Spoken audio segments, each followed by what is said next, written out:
Sir నమస్కారం sir. నమస్తే అండి.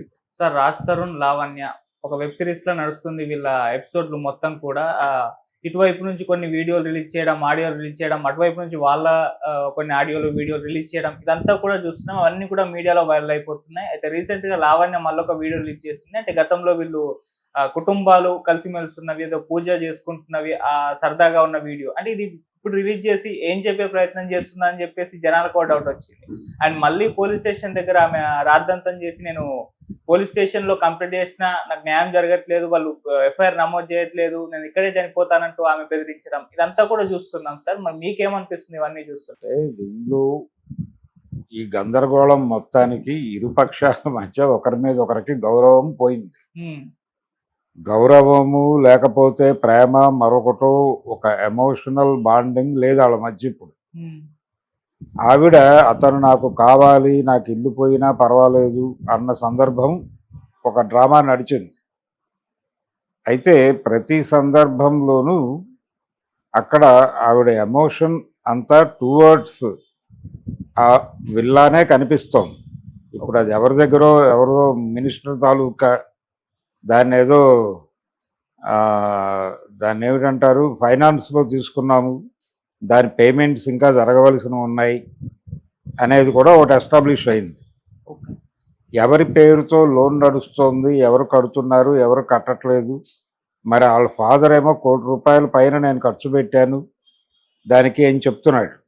ఏది లావణ్య ఫాదర్ మొన్న మొదటి రోజు ఈ రాజ్ తరుణ్ మదరు ఫాదరు అక్కడ గొడవ చేసిన రోజు ఆయన మాట్లాడుతూ దాదాపు ₹1,00,00,000 నేను ఇచ్చాను అని చెప్పాడు. అది ఉంది ఆ బయట. కాబట్టి ఎవరు ఎంత ఖర్చు పెట్టారు దాని మీద అసలు ఎంత అయింది, అది ఆ రోజున ఎంత అయింది, ఇదంతా జరిగి 13-14 ఏళ్ల క్రితం గొడవ. ఆ టైంలో దాని ఒరిజినల్ కాస్ట్ ఎంత ఉంది, వీళ్ళు ఎంత పెట్టారు, ఆ కొనుక్కున్న మంత్రి ఎవరు, వారి పేరు చెప్పడం కరెక్ట్ కాదు అని చెప్తున్నారు వారు. పైగా మాకు పొలిటికల్ రిలేషన్స్ ఉన్నాయని కూడా ఎస్టాబ్లిష్ చేసింది ఆవిడ. అలాగే ఫ్యామిలీస్కి సంబంధించిన కులపరమైన వివరాలు కూడా ఆవిడ ప్రపంచానికి చెప్పింది, మేము ఇది వారు అది. ఇలా చాలా కన్ఫ్యూజ్ చేస్తూ నడుస్తోంది వ్యవహారం. ఇప్పుడు చేయవలసింది ఏంటి, గొడవంతా అక్కడ జరుగుతోంది ఆ ఇంటి దగ్గరే. ఒకప్పుడు ఎలా మొదలైంది ఇది, వాళ్ళిద్దరి మధ్య రిలేషన్ ఉండాలా వద్దా, అతనేదో ఆ అమ్మాయిని మోసం చేస్తున్నట్టుగా మొదలయ్యి అది నెమ్మదిగా ఆ అమ్మాయే తనని మోసం చేస్తున్నట్టుగా ఇతను ఎస్టాబ్లిష్ చేయగలిగాడు. మధ్యలో ఒక క్యారెక్టర్ని తీసుకొచ్చాడు, అది మస్తాన్ సాయి అనే క్యారెక్టర్ తీసుకొచ్చి అతనికి ఈ అమ్మాయికి చాలా ఉంది వ్యవహారం, వాళ్ళిద్దరూ ఘర్షణ పడుతుండగా తాను విడదీసినట్టుగా కూడా చెప్పి అలాంటి అమ్మాయిని నేను ఎలా భరిస్తాను అనేది ఎస్టాబ్లిష్ చేసి జనం కూడా నిజమే కదా ఈ అమ్మాయి, పైగా అమ్మాయి డ్రగ్గిస్ట్ అంటే ఆ అమ్మాయి డ్రగ్ కన్జ్యూమర్ అని. ఈ డ్రగ్ కన్జ్యూమర్ అనేది మేము చెప్పడం కాదు, దానికి సంబంధించినటువంటి కేసులు ఉన్నాయి ఆవిడ మీద. ఆవిడ ఆల్రెడీ అరెస్ట్ అయి ఉన్నారు. ఒక దశలో పెడ్లర్ కూడా ఆవిడ సరఫరాదారుగా కూడా మారింది అనేది కూడా ఎస్టాబ్లిష్ చేస్తూ కొన్ని పోలీస్ కేసులు ఉన్నాయి, ఎఫ్ఐఆర్లు ఉన్నాయని చెప్పి బయటకు తీసుకొచ్చారు. సో ఆ అమ్మాయి క్యారెక్టర్ టోటల్గా అసాసిన్ చేయటానికి ఏమేమి కావాలో పబ్లిక్ డొమైన్లో అవన్నీ పెట్టారు. ఇవి పెట్టిన తర్వాత ఆ అమ్మాయి కూడా అదే ఏరియాలో వీళ్ళ మీద కౌంటర్ అటాక్ మొదలుపెట్టి వీళ్ళ క్యారెక్టర్ అసాసిన్ చేయడానికి. ఇతను నిలకడలేనివాడు, ఆ రోజుల్లో నాతో ఉన్నాడు, ఇప్పుడు చూడండి ఇంకో అమ్మాయితో ఉంటున్నాడు, బాంబేలో ఉంటున్నాడు ఫలానా హీరోయిన్తో అని చెప్పి ఎవరో మాన్వీనా ఎవరో అమ్మాయి ఎక్కడికి వెళ్ళి వాళ్ళ ఇంటికి వెళ్ళి గొడవ చేసి వచ్చారు. తద్వారా అతను అక్కడ ఉన్నాడు అనేది ఎక్స్పోజ్ చేశారు ప్రపంచానికి. ఆ కార్యక్రమం అయిపోయింది.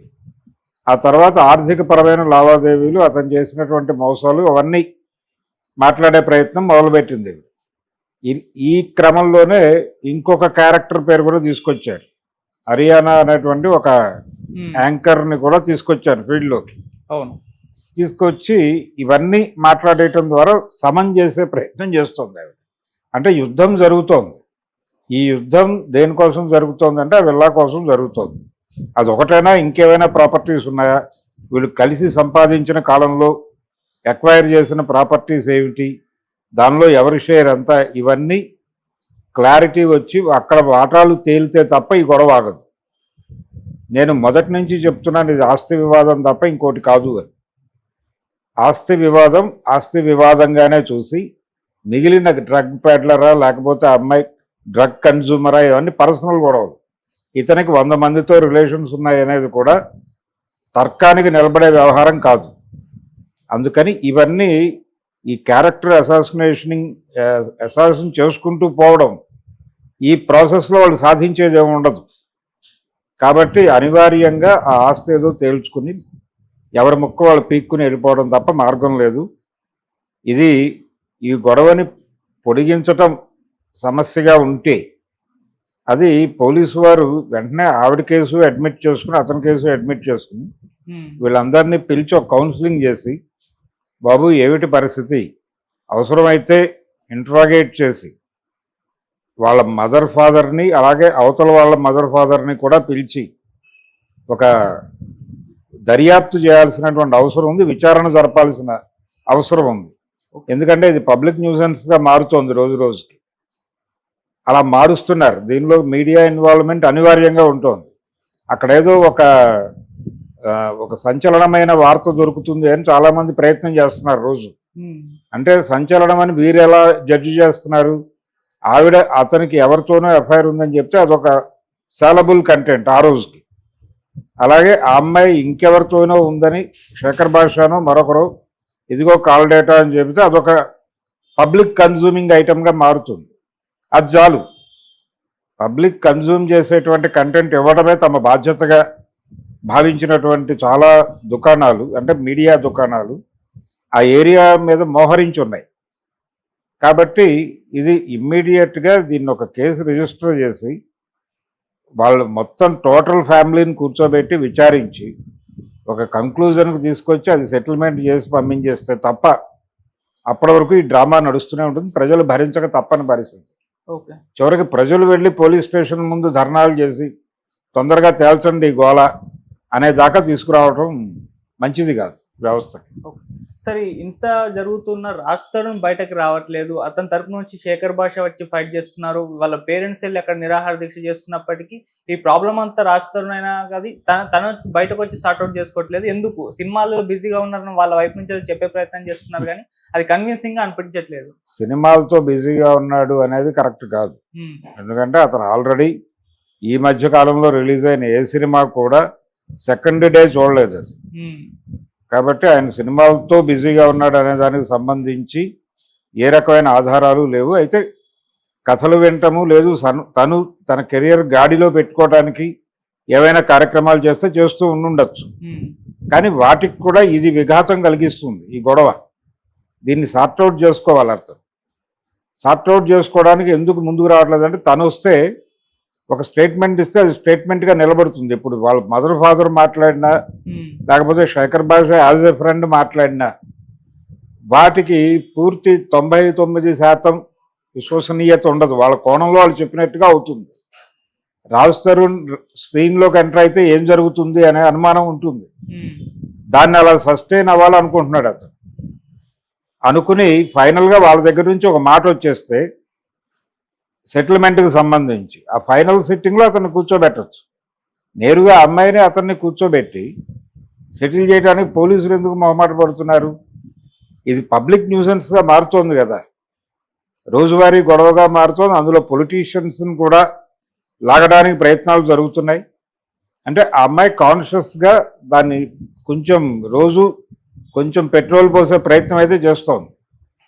ఆ పెట్రోల్ పోయటంలో ఉత్సాహం ఉందంటేనే తనకు రావాల్సింది రావడం లేదు అనే తపన, బాధ ఉంది, పెయిన్ ఉంది అని అర్థం చేసుకోవాలి. వీళ్ళు ఎట్లాగైనా సరే టోటల్గా అమ్మాయిని ఏదో పద్ధతిలో తోసేయాలని ప్రయత్నం చేస్తున్నారు అనేది కూడా అర్థమవుతుంది. ఎవరూ తగ్గట్లేదు. వీళ్ళు కొంచెం అప్పర్ హ్యాండ్గానే పెడుతున్నారు. నైతికంగా అసలు ఒక ఆడపిల్ల వ్యవహరించాల్సిన పద్ధతిలో ఆ అమ్మాయి వ్యవహరించట్లేదు. ఆ అమ్మాయిని చాలా విచిత్రంగా పెంచారు వాళ్ళ పేరెంట్స్ దాకా మాట్లాడేస్తున్నారు. మరి అదే ప్రశ్న అటువైపు నుంచి అడుగుతున్నారు. ఇటువైపు నుంచి అంటే నైతికత అనేది ఆడపిల్లలకు మాత్రమేనా, మగపిల్లలకు పనిచేయదా దాకా దీనిలోకి అనేక రకాల విషయాలు వస్తాయి ఈ ఆవరణలోకి. అందుకని ఇంత జటిలం చేసుకోవటం అనవసరం.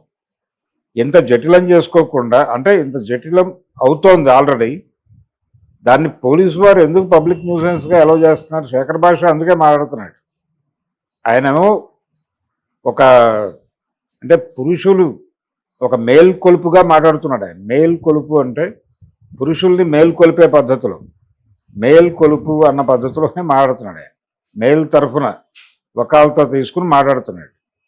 యాంటీ ఫిమేల్ వెర్షన్, ఆడవాళ్ళని పూర్తిగా ఆడవాళ్ళు కాబట్టి వాళ్ళకి మార్జిన్ ఇచ్చి చూడకండి